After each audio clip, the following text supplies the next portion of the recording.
ئەو کوردەی لە 13 ساڵیدا لەسەر کوردایەتی فەرمانی لە سێدارەدانی بۆ دەرچوو.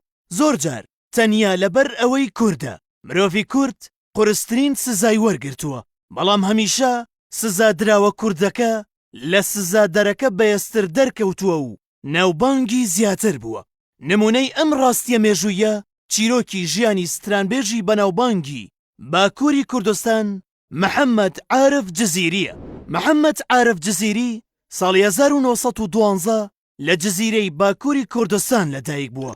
لە تەمەنی 13 ساڵیدا بە تۆمەتی ئەوەی پشگیری جوڵانەوەکەی شێخ سەعیدی پیرانی کردووە. لەگەڵ 12 کەس لە هەڤاڵانی شێخ سەعیددا دەستگیر دەکرێ و دەگوازرێنەوە بۆ ئامەد. دوای بەڕێوەچوونی دادگا هەڤاڵانی شێخ سەعید لە سێدارە دەدرێن، بەڵام جزیری بەوەی بچووکی تەمەنیەوە لە سێدارەدان ڕزگاری دەبێت، بەڵام 5 ساڵ لە زیندانی ئامەد زیندانی دەکرێ و دوای ئەوە ڕوو لە بەغدا دەکات. ئەو لە بری تۆڵە سەندنەوە بەچەک باهونەر و ئاواز تۆڵەی خۆی کردەوە و زمان و پەیوی کوردی لە ناو سترانەکانیدا یانی باشوور و پەیوەندیان لەگەڵدا دروست دەکات. محەممەد عارف جزیری هونەرمەندانی وەک عەلی مەردان، ڕەسوول گەردی، حەسەن زیرەک، تایر تۆفیق، حەسەن جزیری، جەمیل بەشیری، مەریەم خان، فەوزیە محەممەد و نەسرین شێروان دەناسێ و لەگەڵ عایشەشان و عیسا بەرواری پەیوەندی دروست دەکا و پێکەوە بەشداری لە چەندین کۆنسێرتدا دەکەن.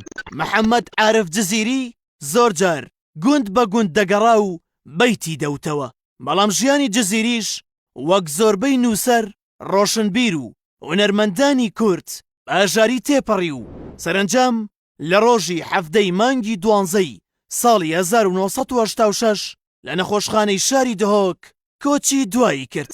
محەممەد عارف جزیری نزیکەی 1200 گۆرانی تۆمار کردووە و 60 کاسێتی بڵاوکراوەی هەیە. غەزەل، خرابۆ، پسمامۆ، یاردلۆ بەشێکن لە بەرهەمە نەمرەکانی.